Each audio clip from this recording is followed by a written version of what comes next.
Department of Intermediate Education presents audiovisual teaching material for the second year Hindi students. Poetry section, lesson 4. बच्चों, आज हम पढ़ने जा रहे हैं कविता जो बीत गई सो बात गई। इस कविता के कवि हैं श्री हरिवंश राय बच्चन जी। పిల్లలు ఈరోజు మనము జో బీత్ గయి సో బాత్ గయి అనే కవిత్వాన్ని చదువుదాం।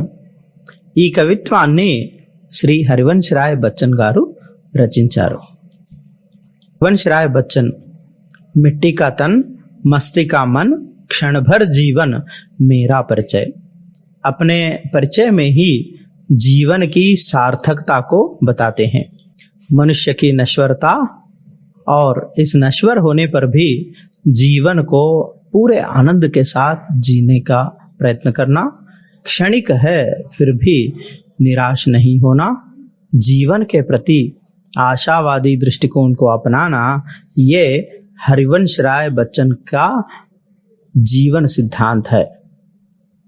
హరివంశ్ రాయ్ బచ్చన్ గారు మానవ జీవితాన్ని 3 పదాలలో తెలియజేస్తున్నారు। మిట్టి కా తన్ మస్తి కా మన్ క్షణభర్ జీవన్ మేరా పరిచయ్।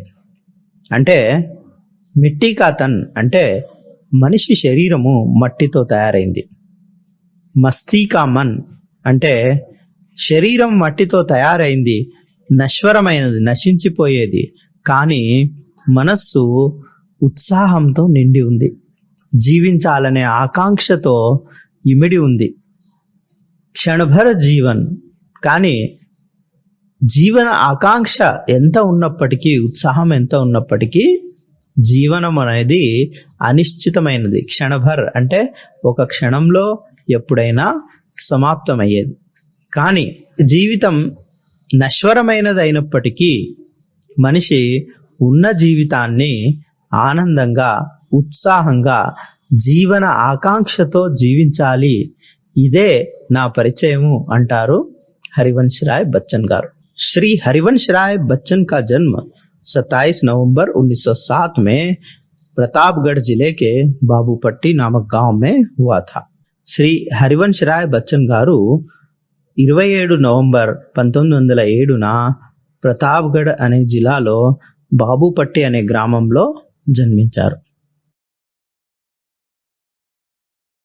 వీరి తల్లిదండ్రులు ప్రతాప్ नारायण श्रीवात्सव, सरस्वती देवी గారు। हरिवंश राय बच्चन का असली नाम हरिवंश राय श्रीवात्सव। इनको बाल्यकाल में बच्चन कहा जाता था, जिसका शाब्दिक अर्थ है बच्चा या संतान। बाद में ये इसी नाम से मशहूर हुए। हरिवंश राय बच्चन గారి అసలు పేరు హరివంశ్ రాయ్ శ్రీవాత్సవ్। వీరిని చిన్నప్పుడు బచ్చన్ అని అనేవారు। బచ్చన్ అంటే బచ్చా అంటే పిల్లవాడు అని అర్థం। తర్వాత కాలంలో ఈ బచ్చన్ అనే పిలుపే అతనికి పేరుగా మారిపోయింది। ఈ విధంగా హరివంశ్ రాయ్కి ఇంటి పేరుగా మారింది बच्चन। बच्चन जी की शिक्षा और शोध। इनकी प्रारंभिक शिक्षा इलाहाबाद की कायस्थ पाठशाला में पहले उर्दू और फिर हिंदी में हुई। హరివంశ్ రాయ్ బచ్చన్ గారి విద్యాభ్యాసము ప్రారంభంలో ఇలహాబాద్లోని అంటే కాశీలోని కాయస్థ పాఠశాల అనే పాఠశాలలో జరిగింది। ఇతను ఉర్దూ మరియు హిందీ భాషల్లో విద్యాభ్యాసాన్ని ప్రారంభించారు। बाद में इन्होंने इलाहाबाद विश्वविद्यालय से अंग्रेजी में एमए किया और कैम्ब्रिज विश्वविद्यालय से WB ईट्स की कविताओं पर शोध कर PhD प्राप्त की। వీరు తర్వాతి కాలంలో ఇలహాబాద్ విశ్వవిద్యాలయం నుండి ఎంఏ ఇంగ్లీష్లో చేశారు।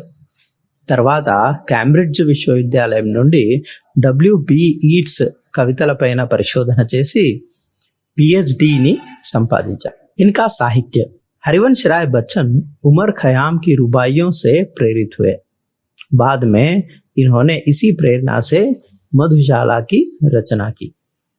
रुबाइयाँ शब्द का अर्थ है 4 लाइन के छंद वाली कविताएं, जो कि उर्दू में मशहूर हैं। వీరి సాహిత్యం. హరివంశ్ రాయ్ బచ్చన్ గారు ఉమర్ ఖయామ్ అనే ఉర్దూ రచయిత రచించినటువంటి రుబాయియా అనబడే కవిత్వంతో చాలా ప్రేరణ పొందారు. ప్రేరణతోనే వీరు మధుశాల అనే కావ్యాన్ని రచించారు. రుబాయియా అంటే 4 వాక్యాలు కలిగిన పద్యాలతో కూడిన కావ్యము. इनकी रचनाएं हैं मधुशाला, मधुबाला, मधुकलश, मिलन यामिनी, प्रणय पत्रिका, निशा निमंत्रण, 2 चट्टाने आदि. హరివంశ్ రాయ్ బచ్చన్ గారి రచనలు మధుశాల, మధుబాల, మధుకలష్, మిలన్ యామిని, ప్రణయ పత్రిక, నిశా నిమంత్రణ్, 2 चट्टाने మొదలగునవి. हरिवंश राय बच्चन हिंदी में हालावाद के प्रवर्तक माने जाते हैं. हालावाद शब्द हाला और वाद नामक 2 शब्दों से बना है. हाला का अर्थ है मदिरा और वाद का अर्थ है सिद्धांत या मत.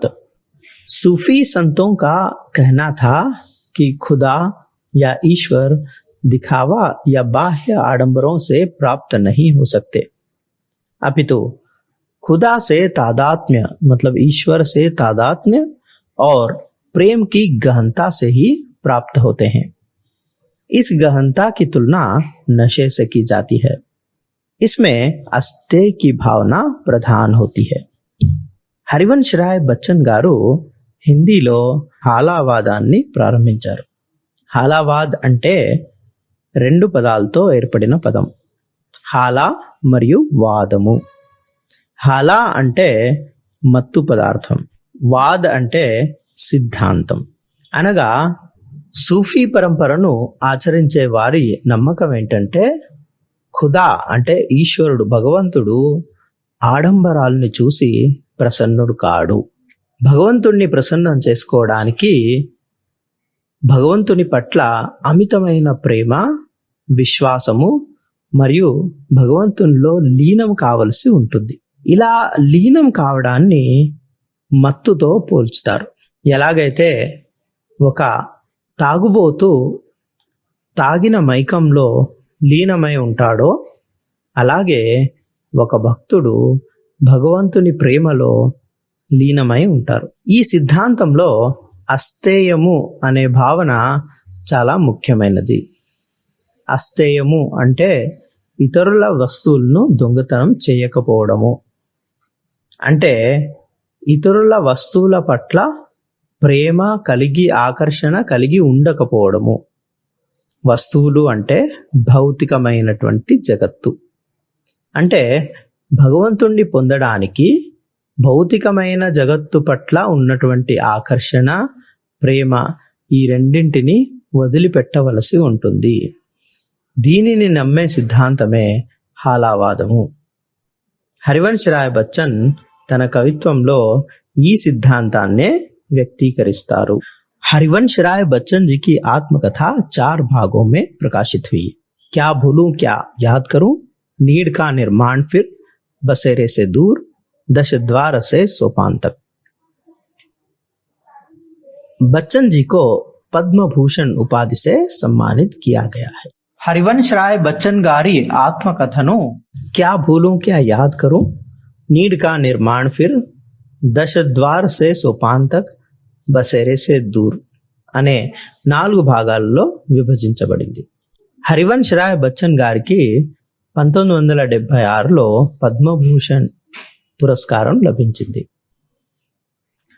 हरिवंश राय बच्चन की मृत्यु 18 जनवरी 2003 ईस्वी में मुंबई महाराष्ट्र में हुई. हरिवंश राय बच्चन पुड़ना मुंबई महाराष्ट्र लो परमपदिंचारू. आइए कविता पढ़ते हैं. कविता का नाम है जो बीत गई सो बात गई और कवि का संक्षिप्त परिचय. जो बीत गई सो बात गई नामक इस कविता के कवि हैं श्री हरिवंश राय बच्चन. इनका जन्म 1907 में और मृत्यु 2003 में हुई थी. माता पिता का नाम प्रताप नारायण श्रीवात्सव, सरस्वती देवी. रचनाएं मधुशाला, मधुबाला, निशा निमंत्रण, मिलन यामिनी आदि.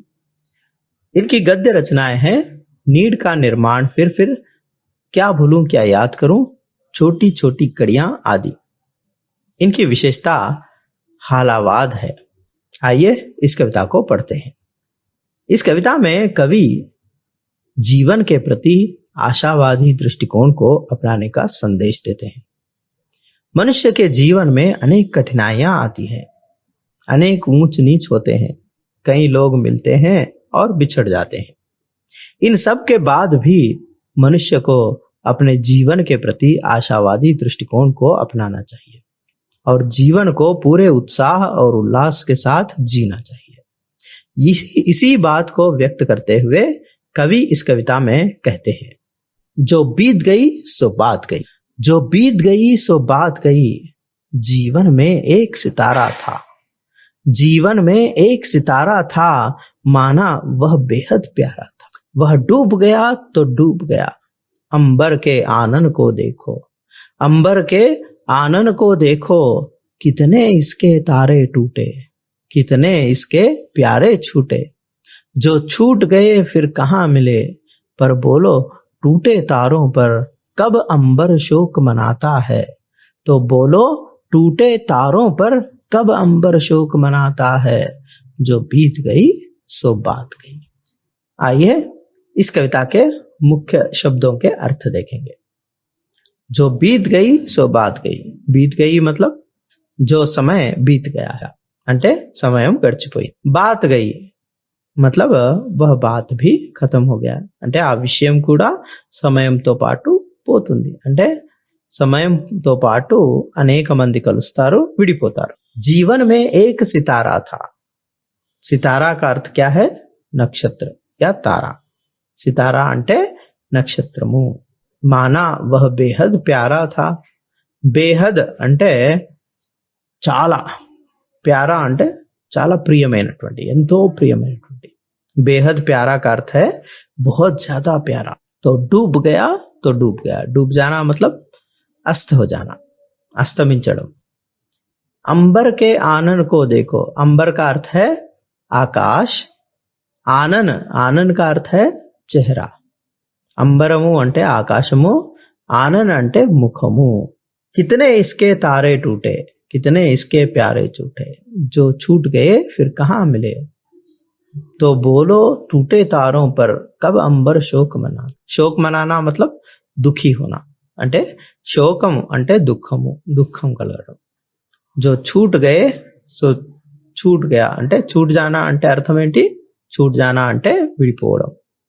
इस कविता में कवि बच्चन जी अतीत को भुलाकर जीवन में आगे बढ़ने का संदेश देते हैं। कवि कहते हैं कि जो चीज खत्म हो गई है उस पर चिंता करना व्यर्थ है। आकाश के अनेक तारे टूटकर बिखर जाते हैं, फिर भी आकाश उनकी याद में शोक नहीं करता है। उसी प्रकार हमें भी बिछड़े हुए अपनों की याद में दुखी न होकर आने वाले भविष्य के आशावादी दृष्टिकोण को अपनाना और आज को अच्छी तरह से आनंद के साथ जीना चाहिए। అంటే ఇక్కడ భావార్థం చూద్దాం।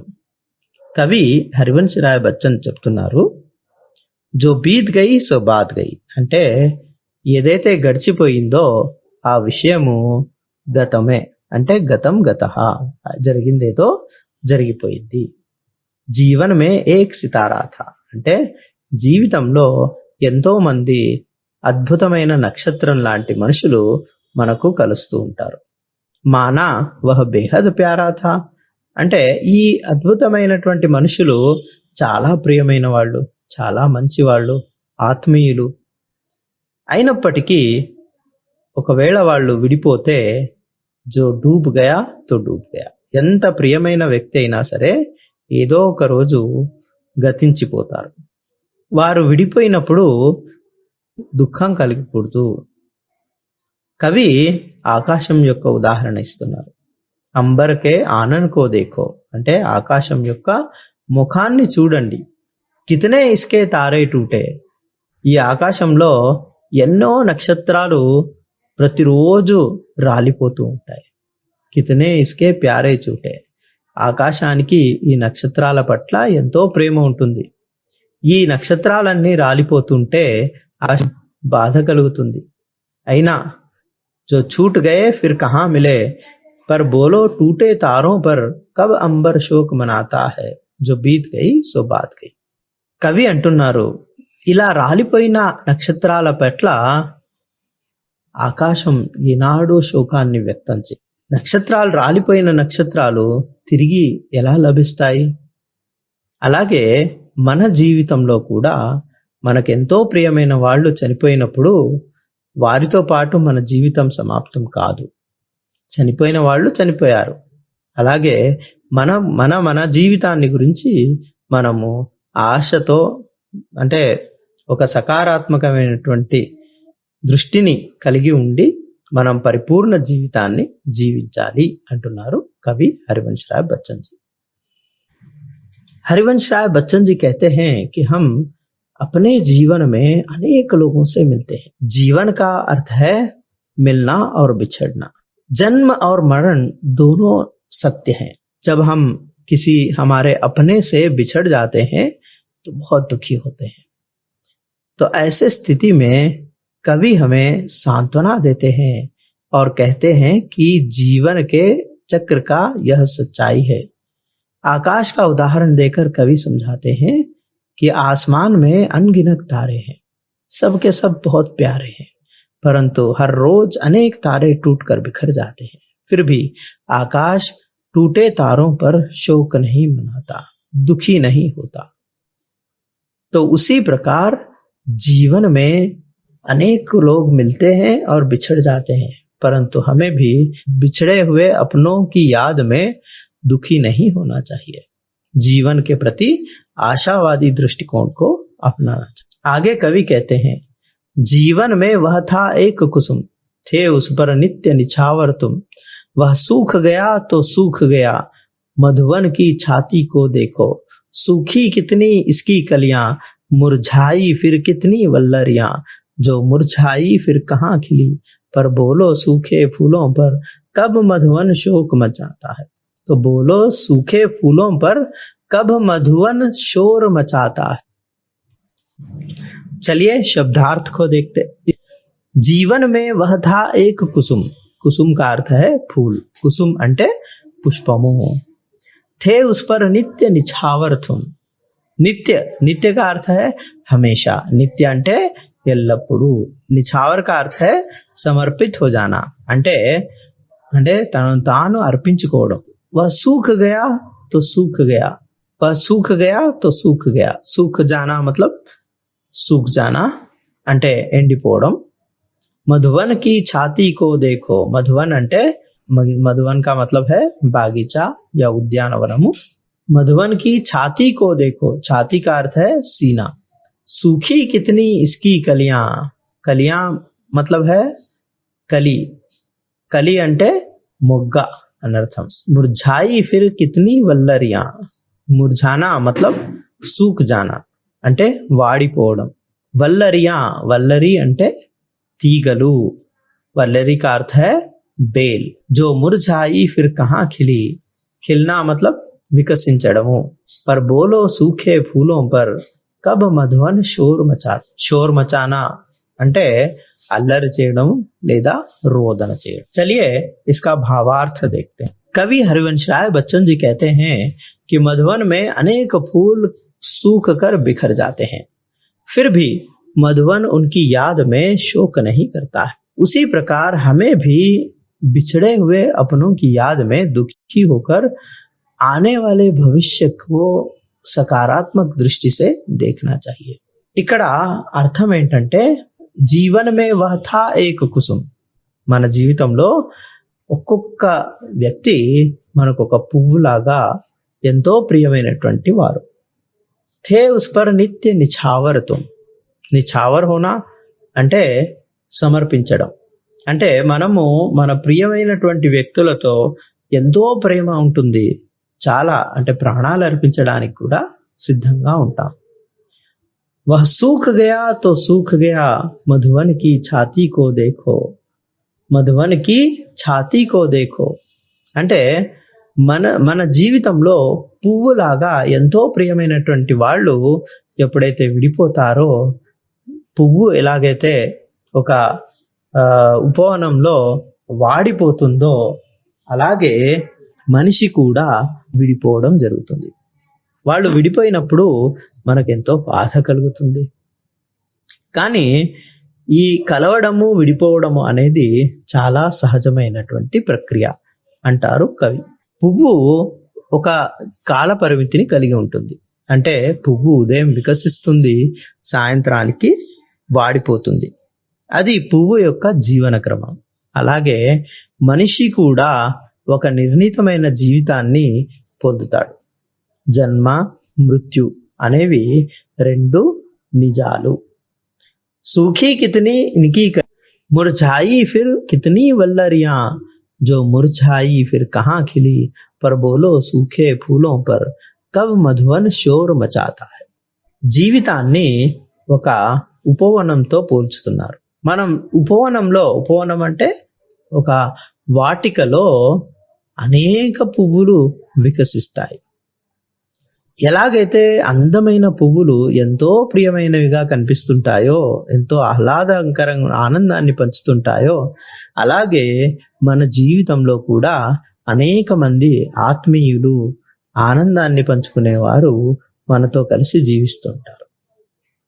ఎలాగైతే ఒక వాటికలోని పువ్వులు ఉదయం వికసించి సాయంత్రానికల్లా అవి వాడిపోయి రాలిపోతాయో, అలాగే మనకు అత్యంత ప్రియమైనటువంటి వాళ్ళు కూడా ఒక నిర్ణీతమైన సమయంలో జీవితాన్ని వదిలి వెళ్ళిపోవడం జరుగుతుంది.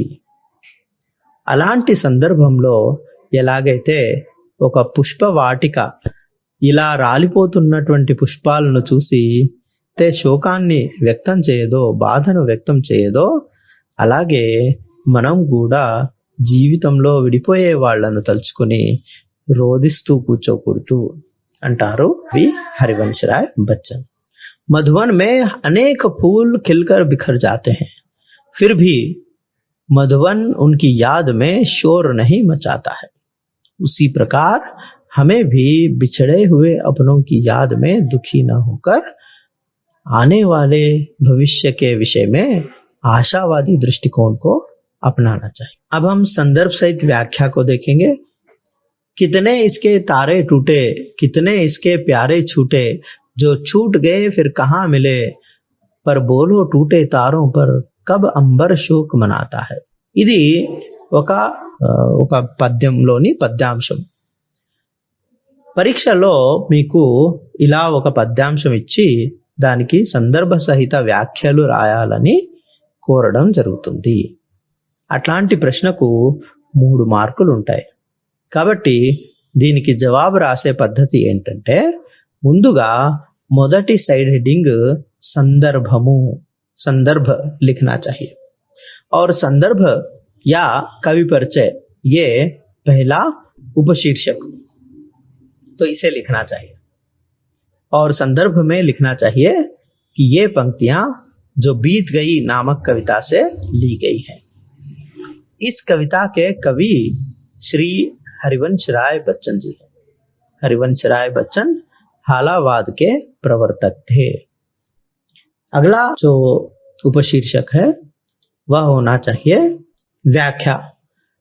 इस कविता में कवि बच्चन जी अतीत को भुलाकर भविष्य की चिंता करने का संदेश देते हैं. आकाश का उदाहरण देकर कवि कहते हैं कि आकाश के अनेक तारे टूटकर बिखर जाते हैं, फिर भी आकाश उनकी याद में शोक नहीं करता है. उसी प्रकार हमें भी बिछड़े हुए अपनों की याद में दुखी न होकर आने वाले भविष्य की चिंता या आने वाले भविष्य के प्रति आशावादी दृष्टिकोण को अपनाना चाहिए. विशेषता, इन पंक्तियों में अतीत को भुलाकर वर्तमान में जीने का संदेश दिया गया है. ఈ వాక్యంలో గడిచిపోయిన విషయాన్ని మర్చిపోయి ప్రస్తుతంలో జీవించాలి అనే సందేశాన్ని ఇవ్వడం జరిగింది. संदर्भ सहित व्याख्या दूसरा. सूखी कितनी इनकी कलियां, मुरझाई फिर कितनी वल्लरियां, जो मुरझाई फिर कहाँ खिली, पर बोलो सूखे फूलों पर कब मधुवन शोर मचाता है. संदर्भ, जो बीत गई सो बात गई नामक कविता से ली गई है. इस कविता के कवि श्री हरिवंश राय बच्चन जी हैं. हरिवंश राय बच्चन हालावाद के प्रवर्तक थे. व्याख्या। इस कविता में कवि बच्चन जी अतीत को भुलाकर भविष्य की चिंता करने का संदेश देते हैं। मधुवन का उदाहरण देकर कहते हैं कि मधुवन में अनेक फूल सूख कर बिखर जाते हैं, फिर भी मधुवन उनकी याद में शोर नहीं मचाता है। उसी प्रकार हमें भी बिछड़े हुए अपनों की याद में दुखी न होकर आने वाले भविष्य के प्रति आशावादी दृष्टिकोण को अपनाना चाहिए। विशेषता, इन पंक्तियों में अतीत को भूलकर वर्तमान में जीने का संदेश दिया गया है। जो बीत गई कविता का सारांश 6 या 7 వాక్యం में लिखिए। అంటే ఇక్కడ जो बीत गई అనే కవిత్వం యొక్క సారాంశాన్ని రాయమని ప్రశ్న అడుగుతారు। ఈ ప్రశ్నకు 6 మార్కులు ఉంటాయి। దీనికి మనము 3 సైడ్ హెడ్డింగ్లు పెడతాం। ఒకటి కవి పరిచయము, రెండవది సారాంశము, మూడవది विशेषता। कवि परिचय। जो बीत गई नामक कविता के कवि हैं श्री हरिवंश राय बच्चन जी। जो बीत गई नामक कविता को श्री हरिवंश राय बच्चन जी ने लिखा है। हरिवंश राय बच्चन जी का जन्म इलाहाबाद के पास बाबूपट्टी नामक गांव में हुआ था। ये हिंदी में हालावाद के प्रवर्तक माने जाते हैं। मधुशाला, मधुबाला, निशा निमंत्रण, मिलन यामिनी आदि इनकी प्रसिद्ध रचना। सारांश। इस कविता में कवि बच्चन जी अतीत को भुलाकर जीवन में आगे बढ़ने का संदेश देते हैं। कवि कहते हैं कि जो चीज खत्म हो गई है उस पर चिंता करना व्यर्थ है। आकाश और उपवन का उदाहरण देकर कहते हैं कि आकाश के अनेक तारे टूटकर बिखर जाते हैं, फिर भी आकाश उनकी याद में शोक नहीं करता है। उसी प्रकार मधुवन में अनेक फूल सूख कर बिखर जाते हैं, फिर भी वह निराश नहीं होता है। उसी प्रकार हमें भी बिछड़े हुए अपनों की याद में दुखी न होकर आने वाले भविष्य की चिंता करनी चाहिए। विशेषता, बीती बातों को भुलाकर आगे बढ़ने का संदेश दिया गया है। नीचे दिए गए प्रश्नों के उत्तर 3 या 4 वाक्यों में लिखिए। पहला प्रश्न है, हरिवंश राय बच्चन का परिचय दीजिए। उत्तर, श्री हरिवंश राय बच्चन का जन्म इलाहाबाद के पास बाबूपट्टी नामक गांव में हुआ था। ये हिंदी में हालावाद के प्रवर्तक माने जाते हैं। मधुशाला, मधुबाला, निशा निमंत्रण, मिलन यामिनी आदि इनकी प्रसिद्ध रचनाएं हैं। दूसरा प्रश्न, जो बीत गई सो बात गई कविता में प्रकृति के माध्यम से क्या प्रेरणा मिलती है? उत्तर, आकाश टूटे तारों पर दुखी नहीं होता है और उपवन मुरझाए फूलों का शोक नहीं मनाता है। प्रकृति के इन उदाहरणों से यह प्रेरणा मिलती है कि हमें जीवन में आने वाले दुखद क्षणों को भुलाकर खुशी से जीना चाहिए। एक शब्द में उत्तर दीजिए। पहला प्रश्न है, हालावाद के प्रवर्तक कौन थे? उत्तर, हरिवंश राय बच्चन। दूसरा प्रश्न, टूटे तारों पर कौन शोक नहीं मनाता है? आकाश। तीसरा प्रश्न, कवि किन बातों को भुलाकर आगे बढ़ने की प्रेरणा देते हैं? बीती बातों को। हरिवंश राय बच्चन का जन्म कहाँ हुआ?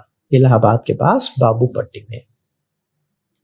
तो बच्चों, यह पाठ जो बीत गई सो बात गई, इसमें कवि कठिन समय का सामना करने की प्रेरणा देते हैं। धन्यवाद।